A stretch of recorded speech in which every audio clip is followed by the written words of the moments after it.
right down here, please. Right to center. To your right, please. What are you guys doing? Up there. And down low. And then low. How low?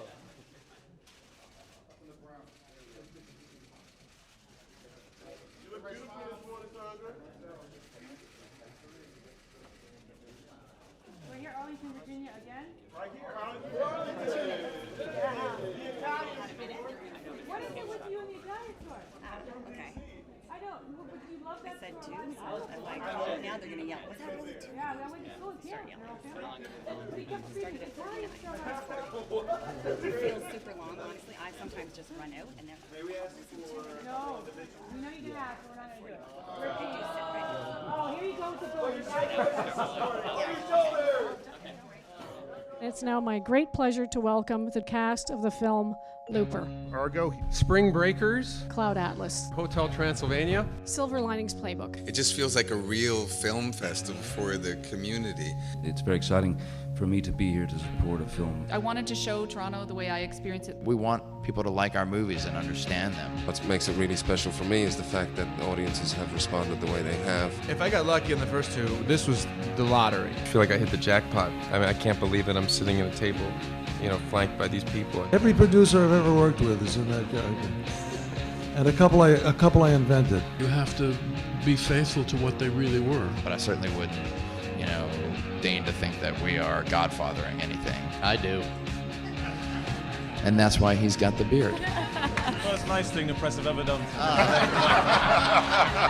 I was really happy to find out this is where we were coming. I said, I'm in. The festival of the people who live here. That was amazing.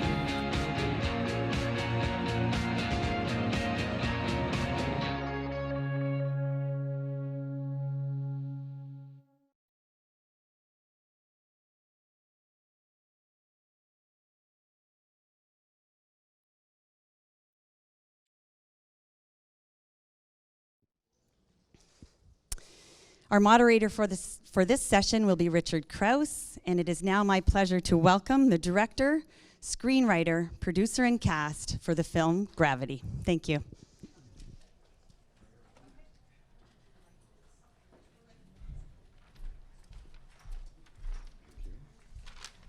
Hello, everybody. My name is Richard Krause. Let me introduce everyone on the panel. David Heyman has produced 31 films and television shows, including I Am Legend, Yes Man, and the Harry Potter series, and of course, Gravity. This weekend, the New York Times called Sandra Bullock, quote, Hollywood's gutsiest A-list actress. She is the star of 50 movies and television shows, including Speed, 28 Days, Miss Congeniality, Crash, and the recent box office hit The Heat and The Blind Side, which earned her a Best Performance by an Actress Oscar. She plays Dr. Ryan Stone in Gravity. Alfonso Cuarón is the director of Great Expectations, Y Tu Mama Tambien, Harry Potter and the Prisoner of Azkaban, and Children of Men, which earned him an Academy Award nomination. And Jonas Cuarón is a filmmaker, editor, and actor, and the writer of Year of the Nail and Gravity. So, Alfonso, I'm going to begin with you. This film starts with one of the most impressive shots that I've seen ever, maybe. 17 minutes, uninterrupted. And as I was thinking about it later, I thought, how is it possible to choreograph something of this nature? How long did it take to shoot, and what was involved in putting this spectacular shot together? Well, thing is that when we start choreographing the whole thing, we realized that the biggest obstacle was the lack of gravity. It's because and thing is, when you are staging stuff, not unlike when draftmen and people that paint, you're used to work with horizons and weight. Mm-hmm. And here you didn't have either. There's no up and there's no down.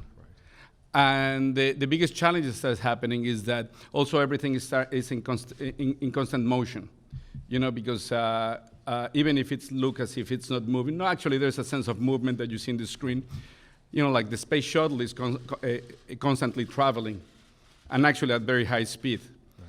So the problem was that you start staging something that you want the actor to be looking straight up so you recognize the face. You keep on moving, going with the other actors, but when you come to the other actor, it happens that it's only what you get is the feet. Right. You know, because, or suddenly the camera is about to hit them, but the actor is here, not there. So there was a lot of carefully planning and calculating around that. First was the choreography, but once that with the choreography was, okay, how we're going to shoot it. And that was the biggest nightmare because there was no technology that existed to do the shot. Right. So we have to invent our new set of tools to do that. And the biggest challenge later on is that once that we have the set of tools, how the actors were going to perform under those set of tools. And not only knowing that it was going to be very long takes, but it was going to be in really uncomfortable positions. Right. And so the credit goes to Sandra and George because they gave the reality to the whole shot. Sandra, can you speak to the challenges involved in shooting in this kind of unusual and sort of unorthodox way? Yeah, it was just something completely new. It was more like being a part of Cirque du Soleil than it was, what we'd been used to as actors, Yeah, there was the light box, a sort of 9x14 LED elevated box in a sea of blackness with the arm that made the cars for Detroit that had the camera on it, which was on a track which would rush towards you and create the weightlessness while you're clamped from the waist down. Then there was the 12-wire system where you're basically floating and being manipulated by either puppeteers or your own body weight, and the effects people, to sort of simulate the flying around space. There was, I think we called it the bicycle seat, where literally was a pole with a bicycle seat, where you're balanced on it and one leg is strapped down so your body could be free to simulate the weightlessness. During the scene, I don't know if you saw the movie, but it's where she first takes off. So it's all balanced on a bicycle seat. So it was the most bizarre series of contraptions. Or there was like an office chair on a hydraulic where you're like leaning forward so you could do, it was genius what they were able to come up with. We have some advisors from Guantanamo that came for the torture devices? Yeah. There was a little waterboarding. It was necessary. Yeah. No, it was great. I mean, it was frustrating and lonely and bizarre, and you had to sort of dig deep into your imagination and pray that something came up. But it was, I loved it. I loved that I got to do it, and no one else had done it before. So I really was grateful for that. And what I have to say that is what is amazing is Sandra's and George's capability of abstraction. Right. So we're talking about all of those rigs, but the whole goal is that for you to feel that these astronauts just floating there, right, and relating and having this chemistry and stuff, and that's just pure performance. The important thing of those shots, I just have to say, is that we wanted to feel a little bit like if you're watching one of those space documentaries, in which the camera is just floating around the astronauts, and just get to the moment in which it's almost banal, the whole thing, before disaster strikes. Right.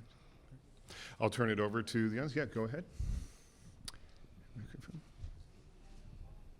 Hi, Fabian Winter for Latin America. Hi, Sandra. I was yesterday at the gala, and I saw you there, of course, and I wondered what was that experience to see the movie with the people, and did you see it through the whole movie? And outside this movie, do you get to go to a theater like the regular person at all? Why, yes. I go to the movies often. Yeah, oh, absolutely. Yeah, I mean, it's what I do for a living, but I also am a huge lover of going to the theater and having that experience with other people in the room. And I mean, anytime you go to an experience like this, you hear it in a different way because sound systems are different. And hearing it with this sound system, I had no idea the sound was that amazing. I mean, everything was amazing to begin with, but the sound was so different last night. And watching an audience have different reactions. I mean, that's always, we're lucky we can have nice TVs in our house and experience sort of surround sound and not leaving your bed. But I think going to the movie theater with people and having that shared experience is we're losing that a little bit, and we need to get it back, because when you have it like last night, it's just such a nice thing to have sat next to someone who's experiencing it, and you sort of have that shared experience. And that theater was gorgeous. I mean, just to have that regal theater too, and you look up and it's just, it's not a, sterile movie theater with reclining seats and places for your drinks, but it had the history to it. So things like that always remind you of the old feeling of what you thought Hollywood used to be like and gives it that sparkle. Bruce? Yes, good morning. Bruce Kirkland from the Toronto Sun. It's a question both for Sandra and Alfonso. Sandra, you were not the first choice for this, and this is... I wasn't? I know. And this is... She's going to leave now, Bruce. Thank you. Thanks very much. Wait. And this is obviously true of many films, including ones that became classics, and the potential is that this will become one. But you were the best choice. So now I'm curious how you found each other in order to make this collaboration. Because even though George Clooney is also in the film and very prominent, you are the through line for the entire film. So I'd love to know how this collaboration came about. Yes, discuss why I wasn't the first choice. I'd like to hear this. No. It's one of those things in which the process took so many years, and I think also I think that part of what you're talking about is holy internet. That any casual conversation becomes into they're going to make a movie together. There were people that we talked seriously throughout the process, but we were not ready to make this film. This film took to make 4.5 years, and we were ready to start having real serious conversations roughly 2 years ago. And it's when Sandra and I met, and before that it just happens because of relationships with people that you have immediate conversations. And I didn't know Sandy at the time, and a couple of years ago, I think that David, it was David to just say, what about Sandra? When we were getting serious about making the movie, so I flew to San Antonio to meet Sandra. Austin. Well, my connection was via San Antonio. Okay. That's all I know. Because there's no direct flight to Austin, by the way. There are many. No, not from London. Oh, fact. Yeah, that's okay. Yes, okay, sorry. So we met in Austin, and truth of the matter is that we sat.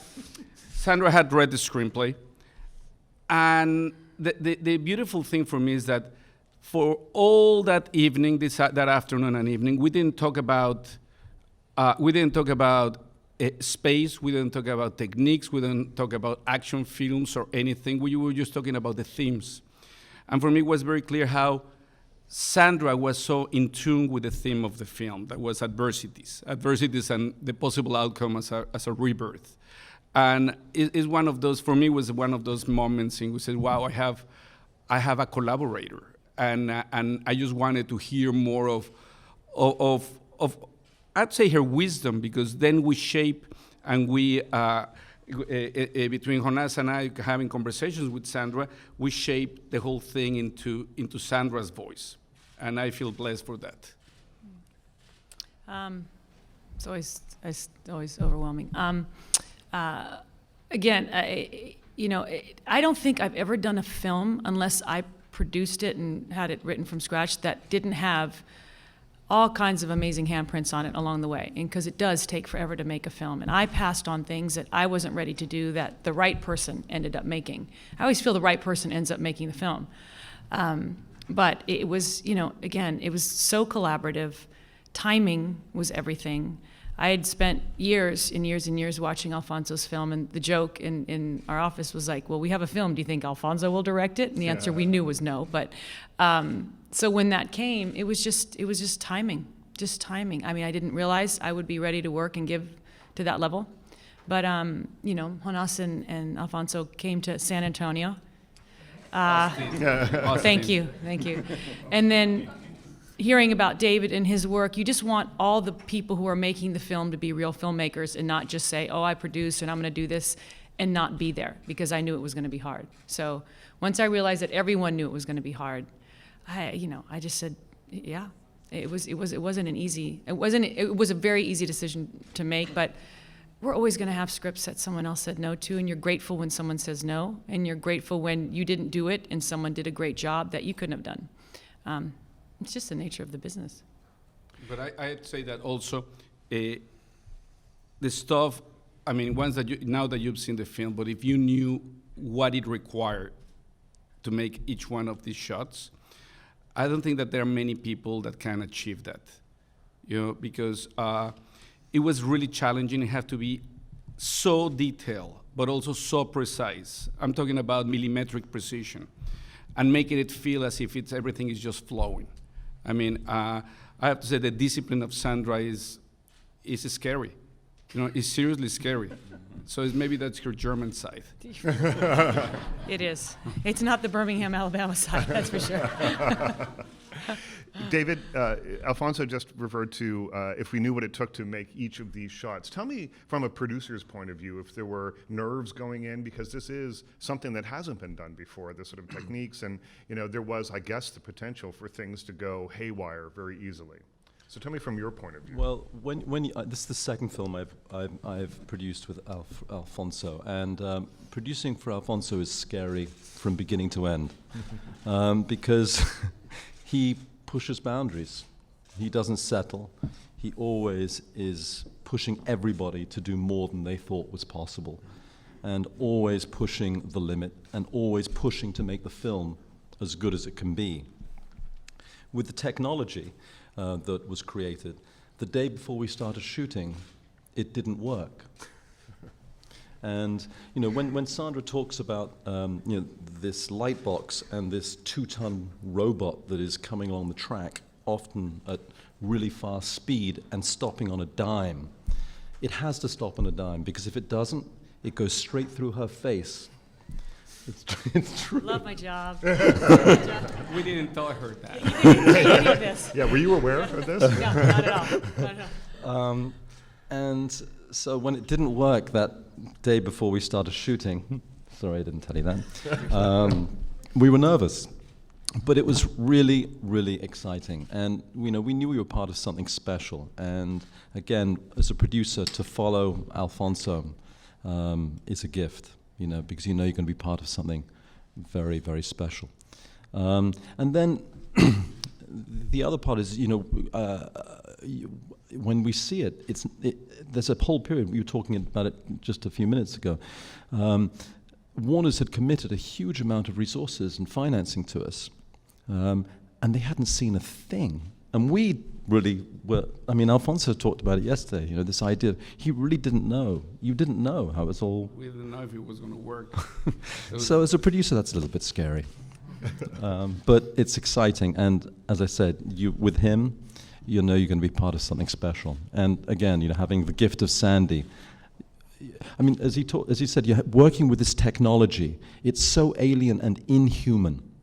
And to find someone whose performance, who can work with that, yet bring a truth to every moment, and who in the final film, behind a visor, you've got to realize, she's performing behind a visor for huge portions of this. The performance is generated through her eyes, and yet she holds the film completely. You're in her thrall.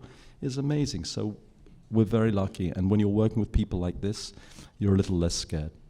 And not like Sandy, there's not many people that can do what David does. And that's what I feel very lucky. People that can hold a production this big, in which a big chunk is technological, but there's the human side of the film, and not losing track of both things, and not being daunted by both things, but more important, in the context of a craziness like this, keeping the spirit of everybody up.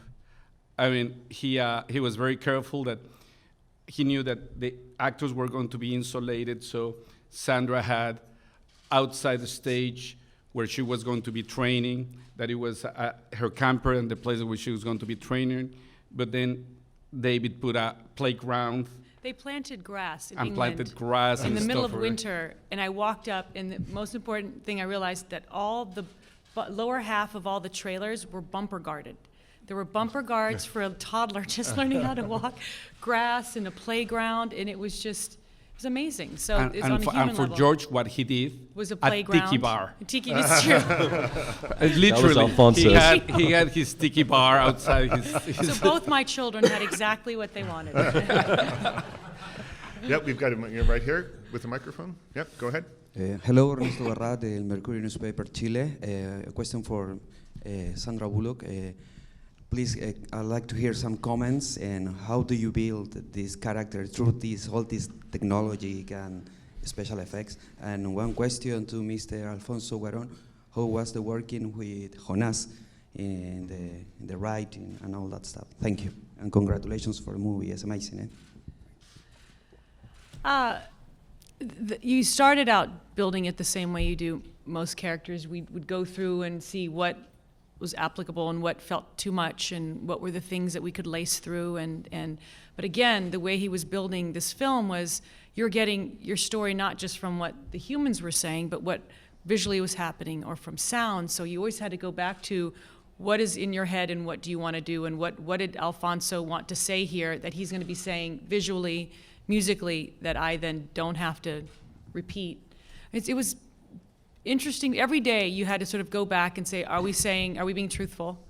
And that's just what it was, just her background, what kind of person she was physically, emotionally, how is she in that environment, how, all the things that you normally do, but then putting it in that world of technology actually in an odd way was helpful because you were so frustrated or in pain or so lonely or so panicked about the long time you're sort of attached to something and you can't use your body the way you're used to. Your body can only move at 30% while you're doing everything, whereas before I relied on my body heavily for, things. So it was just a really, it always came back to, is this truthful and is this person doing what we need to do to execute Alfonso and Jonás' story? And I was always panicked that I wasn't, you aren't giving enough, are you giving too much? Am I being, am I helping them tell this story that has so many parts than just actors? Yeah, I think other thing that it was a conversation about breath, because breathing is, it was a very important part of that, and breathing is emotion as well. So, and with Jonás, well, he came with the concept, so he kind of came and undusted me. And pretty much he suggested that when he says, I read, he's prepping now to direct a film called Desierto that he had written by then, and he wanted some notes. I read the script and said, I don't have that many notes, but I want you to help me to do something like this. But it was pretty much his drive and his concept that maybe you can elaborate in what was the thing.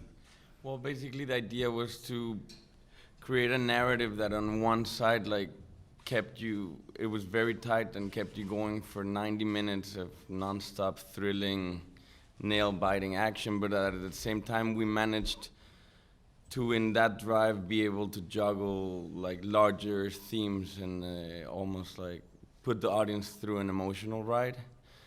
I guess at that point we started talking about what the themes we wanted to talk about, and for several personal reasons at that point, it seemed to make sense for us to talk about adversities. I think adversities are something that's very human, something that I think we can all relate to.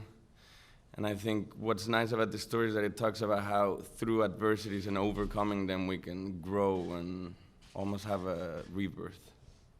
And the other relationship was just two writers working together, in which with excitement of two writers working together and getting upset with each other and yeah, it's. Yeah, go ahead, right here. Oh yeah, right here. Yeah, with the microphone. Yeah. Hi, Juan Carlos Garcia from Mexico. One question for Alfonso, one for Sandra.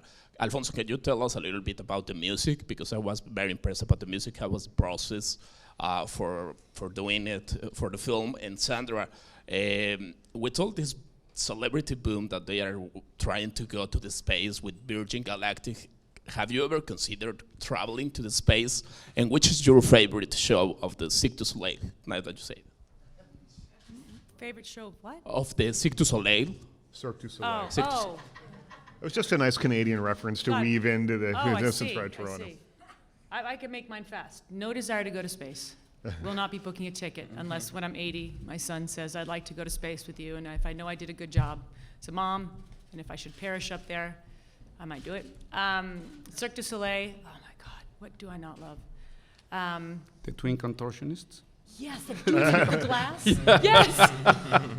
There's this large champagne glass where the contortionists dive. Oh, I mean, they're all extraordinary. It's so emotional what they do with their bodies. I always wanted to be a dancer, so anybody who can provoke emotion without saying a word and use their bodies, I'm in awe of. So anything Cirque du Soleil does, but yes, them. Yeah. And the other one was, the music. Well, that's Steve Price, and he's such a talented composer. What we wanted is, he understood that we wanted an immersive quality for the film, also that we were not going to use sound. There's no sound in space. But at the same time, we wanted to be able to convey certain energies. We didn't want to hear explosions, but at the same time, we wanted to have the energy in some moments of the equivalent musically. So he had, what it was interesting is that then we decided to work with all the surrounds in the room. Usually music comes from right and left from the screen, and here we took an experiment that there was a composer called Stockhausen that he used to, in some pieces, what he did is that he had the audiences in the center, and the orchestra, rather than being on stage, was scattered all around the room. And then as the piece began to play, they start moving to different places. So it was a constant dynamic thing, and it was a very immersive kind of feeling to that. And as part of the whole thing, we wanted to get into the POV, not so much into the POV of Rhinestone, but as if you're a third astronaut that you're following through. Or later on, you're the second astronaut because one dies. So you're just following through, and we wanted you to have that immersive sense that you're floating there. And so that's what Steve did. He designed a whole music that is coming from different places in the room. And sometimes it's one harmony that goes from one side that starts moving around, that connects with another harmony, creating a third harmony when they connect. Musically, it's very complex and very, very complicated what he did. And I put him a big limitation. I said, no percussions. And I didn't want percussions for two reasons. One is that it's nowadays the cliche of action movies to have percussions. And the other thing is that percussion somehow would sound as if we were cheating in space. The percussions are pretty much the stuff that travels through sound the farthest. So we wanted to limit into more textural sound. I'm Go ahead. Mario from Televisa Mexico. A question for Sandra and Alfonso. Being an artist, having the chance to go further than your comfort zone, how was for you doing this movie? Because I suppose for both of you was that. And also, would you please elaborate a little bit about the theme of attachment that you deal as a character and as a screenwriter, please? Okay. Comfort zone? Comfort zone. I appreciate not being in my comfort zone because that means I've gotten as far away from myself as possible. Because I think to play myself would be so boring for an audience. No, it would. It would be set in San Antonio. But to be out of your comfort zone, as I learned on this, just unlocks things that scare you, frustrate you, make you so insecure. But it also forces you to dig very deep. And I think we get so comfortable on sets that we repeat things that are comfortable. So we go, I know this works, so I'm going to do that. Even though it's not conscious, unconsciously you're just repeating behavior, which I try really hard not to do. But choices of what work is out there is limited. So, but when this came along, it scared me on every single level. Primarily because it was originally going to be shot in the Vomit Comet, which is a plane that plummets out of the sky to achieve weightlessness. And I'm deathly afraid of flying. It's one of my greatest fears. So I thought it was just time to sort of maybe get over that fear. I'm grateful we didn't do it that way, but the whole thing was an experiment in what you have that you don't know you have. And I think we're just so comfortable in where we live. We're never really challenged unless a disaster happens to see what we're made of. I loved it. I mean, I didn't love it while I was doing it, but I knew why it was an important thing. I mean, the worst part of the day would be getting out, getting into your trailer and seeing this man. He'd put on his jacket. He'd sort of, Sandy, can I talk to you? I know why you're here. It's like, do you mind not getting to sleep and coming early or doing all this? I mean, you had to say yes because it was, again, allowing you to do something. Mr. Bad News. Mr. Bad News. But it was, every day was uncomfortable, but I appreciated that. And the Machiavellic producer. Oh dear, here we go. The Machiavellic producer, he did a masterful move. Is that Sandy was so scared of getting into the Vomit Comet, that is this plane that goes up and down and plummets, so people are not floating but pretty much free falling. And she was so scared, and she didn't tell her that we were not doing it until maybe 1 week before we start shooting. Yeah. And suddenly Sandy accepted all the torture chambers happily. So that was masterful. That was that on purpose? Was that amazing really what your I'm plan? learning today, isn't it? I learned from a great director. Right here, go ahead.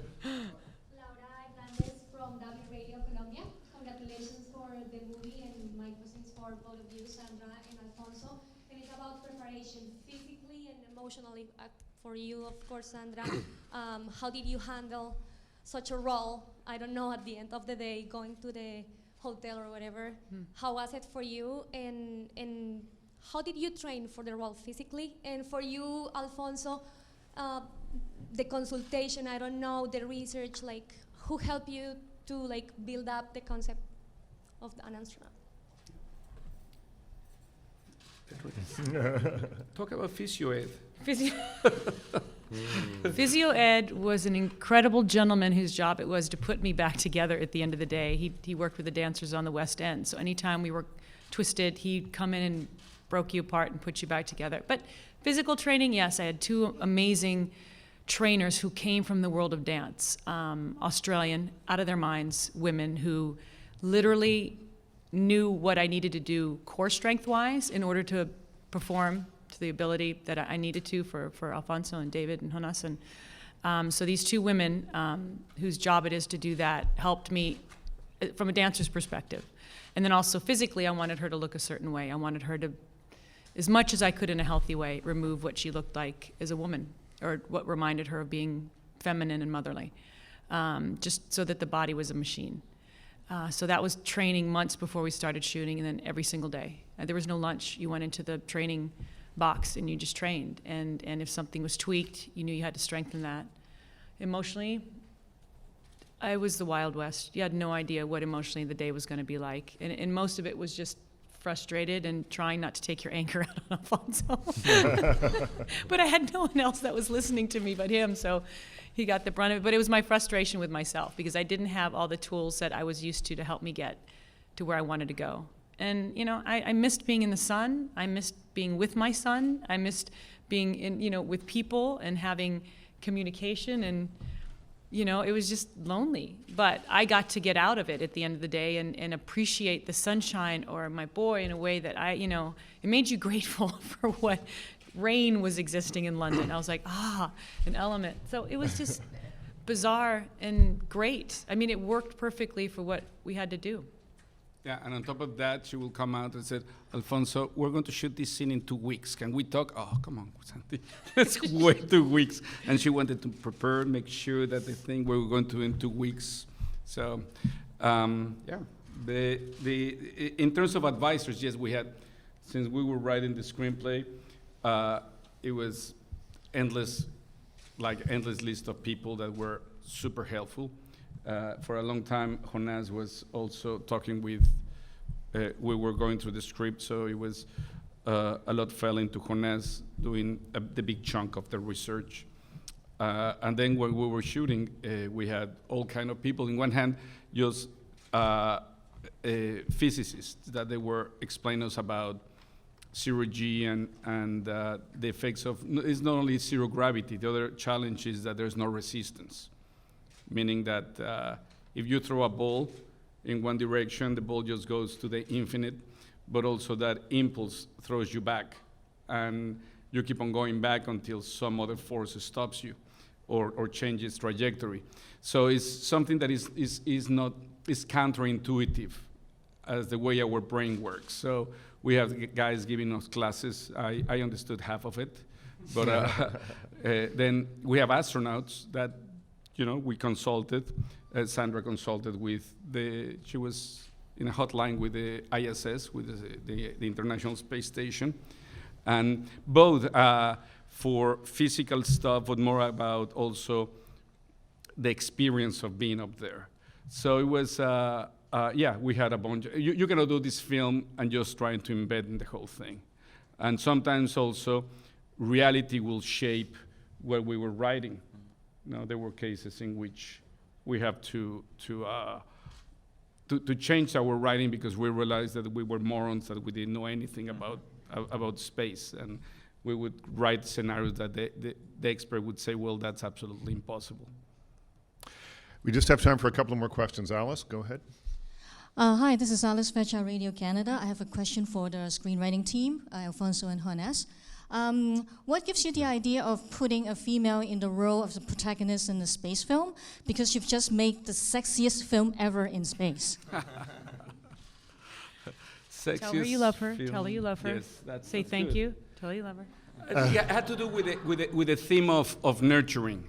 You know, this is a character. We never consider any other gender. It was organic, you know, so you can talk about it, but it was... Yeah, since the beginning, even before we came with the name Ryan, like, the first pages had the woman, you know. For us, it was very important to have a female presence. It's a movie that, in many ways, has two things. It talks about this possibility of rebirth. So, as Sandra said, like, having a character that, like, almost embraces this nurturing presence was very important, and it was just, since we started writing, we knew that it was going to be, in a way, a beautiful movie because it was going to have this backdrop of Earth. So in a way, it was a very fertile movie. So it was important for us to have this female presence. And yeah, I forgot about that. Before we baptized Ryan, in the screenplay, we call her the woman. So, and yeah, it was a woman and then the man, right? It was like that. And then we chose the name Ryan just because is not necessarily a female name. And if I can just say as well, Jonas, am I allowed to talk about this? Yeah. He directed, and I don't know if you saw the movie. There's a scene where I'm sort of communicating with someone, and you realize it's someone on Earth. It's Aningang, and he created the partner point of view of Aningang to what's happening, and it is so beautiful and so haunting. And I don't know when people get to see it, but it is again in that same vein of just, you feel like you're in another world, which they are, and they're in the middle of, where are they? In the Greenland. And it's just so beautiful, that point of view of people not understanding each other, yet connecting, and not realizing they're connecting and helping each other. It's just, you have to see it. It's a complementary piece to this film, and it's so beautiful. That's all I want to say. Yeah, that's you know, that scene when she's talking, and is this Inuit in Greenland, and as Sandra says, is the insulation of the place that matches the insulation in space. And the great thing is that, coming to what you said early on, David, it was like this wacky idea that we had, says, why don't we do a complementary piece that is just this short? And the studio was completely supportive about it. So he went to Greenland, to the middle of nowhere, to shoot, you know, that complementary piece. And saying that because for me it's been one of those very happy stories in which this very weird project that is called Gravity was supported from the beginning. And I cannot overstate how they were, you know, the expression Houston in the blind that they say in the film, that means that the astronaut is talking but is not expecting to receive feedback because the communications are lost. And pretty much I had a studio that were financing a fairly big movie in the blind.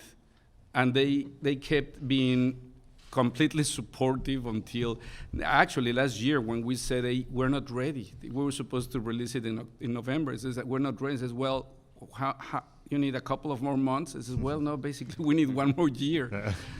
And they stood behind, so it's, And then Alfonso would have these other wacky ideas. Like the film was done, And then he had the idea of the first 2 minutes of the film, flipping the shot. And we thought, oh, that's quite easy to do. That took 2.5 months. Yeah. And Yeah, well, everything took very long in this film. and again, no pushback. It was great. We have time for one last very quick question right here.